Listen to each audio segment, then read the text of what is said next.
In this lesson, we're going to look at IELTS reading multiple choice questions. Okay, so let's learn how to answer this type. All right, now multiple choice questions are probably very familiar to you already, right? Maybe almost every test you've ever taken has had some multiple choice questions. Okay, IELTS multiple choice look a lot like what you would expect for a multiple choice question, but there are some unique parts about them. All right, there are three kinds of multiple choice questions that you might face on the IELTS reading section. All three types begin with either a question, okay, so there's a question prompt, or the prompt will be an incomplete sentence that you need to finish. And then the three types look like this. There will either be, in the first type, 4 answer choices in which you have to choose one correct answer, or you might have 5 answer choices. If that's the case, there could be 2 correct answers.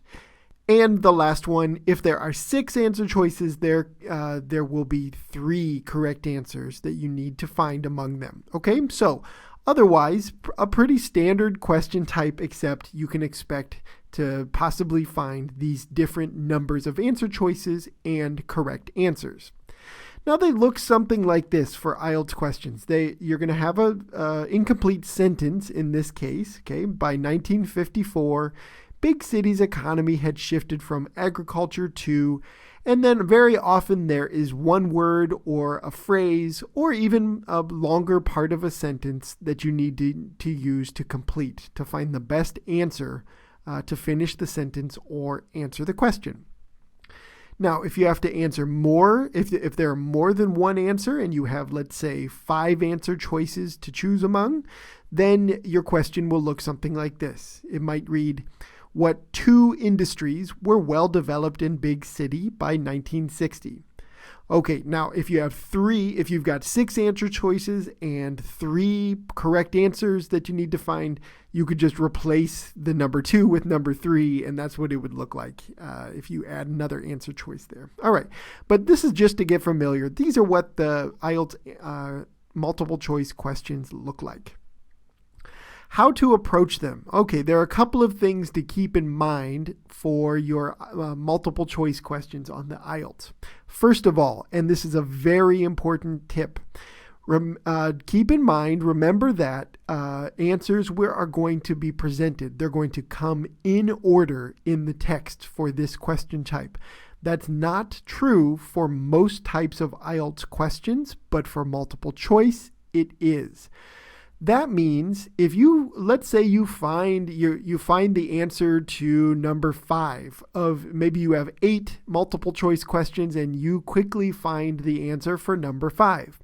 You know that the answers for numbers 1 through 4 are going to come before that answer that you found in the text for number 5, and that numbers 6, 7, and 8 are going to be presented after that answer that you found for number 5 in the text. Okay, so this is a wonderful clue to help you scan for answers. If you find an answer or 2 or 3 that you feel really confident about, then you can use those correct answers that you feel confident about to help you search for the other answers that might be more difficult for you to find. A very helpful tip for multiple choice questions on IELTS reading. Okay, secondly then, begin your scanning by using keywords from the question itself. Okay, so not the answer choices, but the question. This is helpful because usually the main idea or the main topic of your of the question is going to be found in that part. Okay, so again, use the question or the incomplete sentence to begin your scanning. Now, there are some exceptions to this, and in fact, one of our sample questions that we will look at later in this lesson is a good example of, well, sometimes the question doesn't give you enough information, so then you have to use answer choices to help you scan, okay?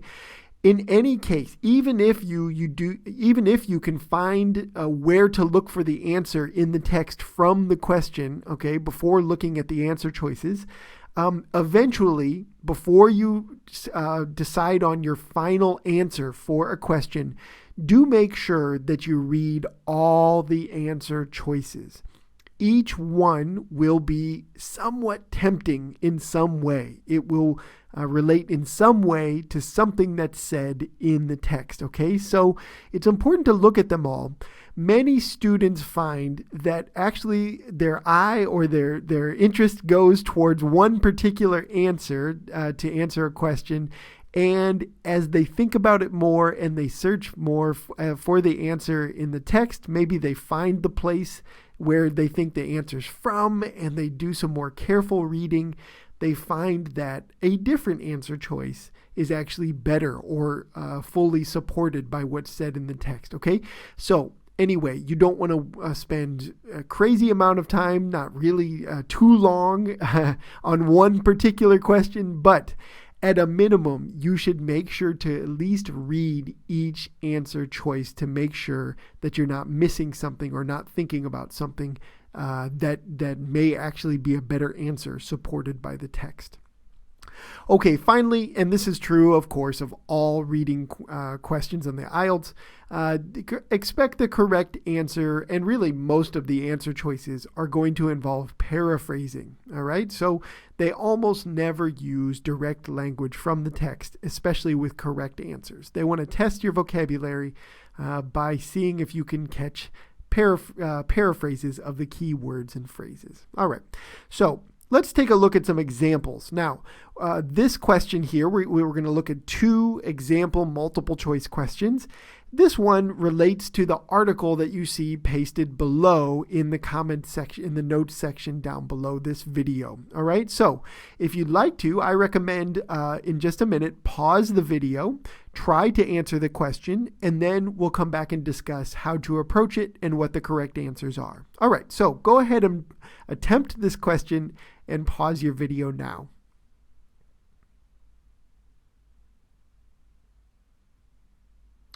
All right, so how did you do? Well, this question, as I warned you earlier in the lesson, if you wanted to scan for the answer, you certainly could not simply use just this part of the question, okay, the incomplete sentence, to help you scan. The entire passage is about young adult literature. So this is an example of a question that simply does not give you enough information to go search for the answer in the text. You have to use the answer choices here to see what might work. Now, there are some clues, right? As you're looking through answer choices A, B, C, all right, we see that, first of all, there's a discussion of a war. And if you looked in section A, okay, part A of the text, there is a discussion of World War II right at the beginning of the text. There's also a discussion of children's literature. All right, this topic is another thing that is mentioned early on in paragraph A. So we've got some clues here about where to start looking because it's this discussion of war, of children's literature. Okay, answer choice C also discusses children's literature. Okay, so if I am scanning for answers, I think paragraph A is the place I would begin my search, trying to find a correct answer for these answer choices you see here. All right, now hopefully you found that answer choice B is the answer that is best supported by what we see in the text, okay? The answer comes from this part of paragraph A that you see down below. It reads, in contrast to children's literature, which reaffirms the child's place in the world, young adult literature helps adolescents make sense of their world, discover they are not alone, and find their place in society. Okay, now, this part of paragraph A expresses the idea that children's literature and young adult literature are distinct. They are separate. They are not the same thing. All right, now this is a concept, it says, that developed as people started to recognize that young adulthood, this teenage period that the article mentions is from ages 12 to 19, That was after World War II, something that people started seeing as sort of a separate category. These people are not children anymore. They're considered young adults or teenagers. All right, and young adult literature came along at the same time as people started to make that discovery. All right. Anyway, the idea that children's literature and young adult literature are different is what's supported for answer choice B. Now, the other ones. A, developed as a response to war. No, A can't be correct. So this whole phenomenon of people recognizing teenagers as a new sort of category, that occurred at about the same time as World War II and the end of World War II there. So that was something that occurred simultaneously, but young adult literature was not a response to the war. Okay, it wasn't something that was inspired by or connected to in some way the war. It was simply mentioning that it came about the same time. All right, so the word here, response, that it was a response to war, is something that is not supported in the text. Okay, answer choice C was inspired by children's literature. No, this doesn't work either. To be inspired by children's literature, that would mean that young adult authors looked at children's literature and they found something in it that they wanted to sort of copy or relate to young adults. This text, the article does not mention that young adult authors were inspired by children's literature. No, actually, kind of the opposite. They were looking out and recognizing teenagers and young adults as a separate category of people, not really children, not really adults, right? And they wanted to provide literature for that group. So it really wasn't inspired by children's literature at all. And D offers teenagers a glimpse into adult life. Okay, this also doesn't work. All right, the topics and themes of young adult literature are not about adult things. They're about teenage and young adult things. Okay, and themes, ideas, interests. Okay, so no, it doesn't give teenagers a glimpse into adult life. It is a category of books that is about teenagers and things that they are experiencing in their own lives. And so that answer choice does not work. Okay, let's try another one now, a different question. This one, I think you could use, you could definitely use the question, the incomplete question up above for your scanning, right? There's a key word there to help you, and that is earliest forms, the earliest forms of young adult literature. Okay, now, we also know that the answer to this question is going to come after the answer we found for question number 11, right? So in the text, the answer that supports the correct answer for number 12 will be presented after the information that gave us the answer for question 11. All right, use that information now and pause your video. Go try to answer this question about the earliest forms of young adult literature. All right, pause your video now. Okay, so hopefully you were able to find the answer after that section, in that part in section A that gave us the answer for number 11. The earliest forms, well, that was an idea that was discussed in paragraph B, where they discussed the first works of young adult literature, the sort of earliest author there. And the correct answer for this one is answer choice C. Highlighted typical experiences of adolescence. That's a concept we found in paragraph B, where it says the part in green down below. It says the particular work spawned similar novels focusing on the day-to-day concerns. Okay, that means sort of the regular sort of interests and concerns of young people, of teenagers, okay? So that idea is a really good paraphrase of the concept from question C, where it discusses that it highlighted typical experiences of adolescence. All right, that is supported in the text in paragraph B. Let's look at the wrong ones. Answer choice A. offered teenagers a way to escape from their daily concerns. Well, no, not really. It wasn't an escape. It was a way to think about and to see other young adults doing the kinds of things that they might be interested in as well, okay? And also to kind of consider, all right, what are the social norms? There's a whole discussion of social norms and what was acceptable behavior. And it said that these books in some ways supported the common idea of what good behavior would be. And it also said it pushes against that as well in that paragraph. All right, but it is rather than being a way to escape their daily concerns, this is a way to kind of think about their daily life and reflect upon their daily life in some way. So it was not an escape. And a good example of an escape might be maybe a book of fantasy, okay? So an imaginary land or something like that that's described in a fantasy novel. That could be a kind of escape, taking a reader to another world or another place. These books were opposite. They were presenting the daily life of young people, and so A doesn't really work according to what we read there in the text. Okay, answer choice B, appealed to a rebellious audience.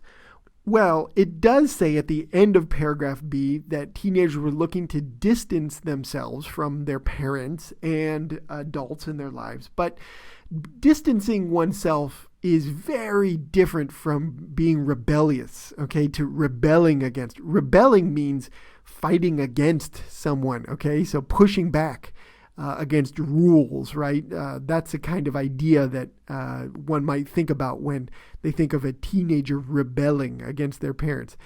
Distancing oneself is just simply trying to think about how you are unique from the adults in their lives, right? And the article in passage B there at the end talks about music and clothing and other things represented in these novels that would help teenagers consider themselves to be distinct from the adults in their lives. Okay, so the key to this answer choice being wrong is the idea that rebellion or being rebellious against adults is not something that is mentioned as a part of these young adult novels here, these earliest young adult novels.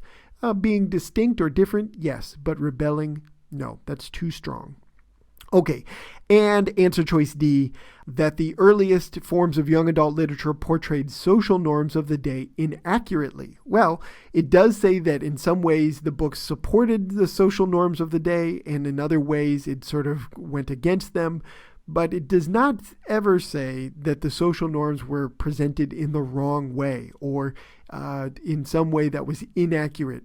Incorrect, right, according to what they were at that time. That idea is not supported and not mentioned in that passage, okay? So D doesn't work as well. The best answer choice for this one is C, because it's supported there in the middle of paragraph B. Okay, so those were two examples of multiple choice questions that you might encounter on the IELTS reading section.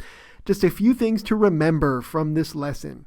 There are 3 types. You can expect 3 different types of multiple choice questions, each type with a different number of answer choices, anywhere from 4 to 6, and a different number of correct answers, anywhere from 1 to 3.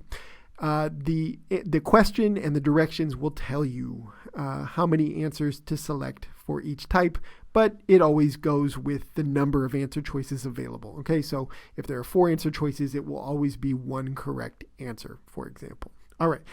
Secondly, remember that answers will always be presented in order in the text. Okay, so this helps you to scan. If you're confident about an answer for one of the questions, you know that the answers for multiple choice questions that come before that particular question will be presented earlier in the text. And the questions that come later, after the answer choice you feel really confident about, will come later in the text. All right, so that helps you to scan, to figure out where to look for answers in the passage. The best strategy is to begin looking for keywords and to begin your scanning by looking at the question or the incomplete sentence in the prompt. And if that doesn't work, if there's not enough information there, you should use the answer choices for your scanning. Okay, but no matter what, even if you feel pretty confident that you found the best answer very quickly, make sure you, at a minimum, you read each of the answer choices, okay? Because each one will be tempting, and often they are somewhat tricky, okay? So just do yourself a favor and take the time to read each one, and don't skip any answer choices before moving on to the next question. Just consider all the possibilities first. All right, and the last thing there, look for paraphrases, right? Like with all of our reading question types, the correct answer will almost never take language directly from the text. You're going to have to find synonyms, look for keywords as you scan, and try to figure out what ideas the questions present that are expressing the same idea as something in the passage, just with different language. Okay, so that's the key, not only with this question type, but almost every one we have an IELTS reading. Okay, but in this case, this is the multiple choice questions. Hopefully this gives you a good sense of how to approach this question type when you encounter them on the exam.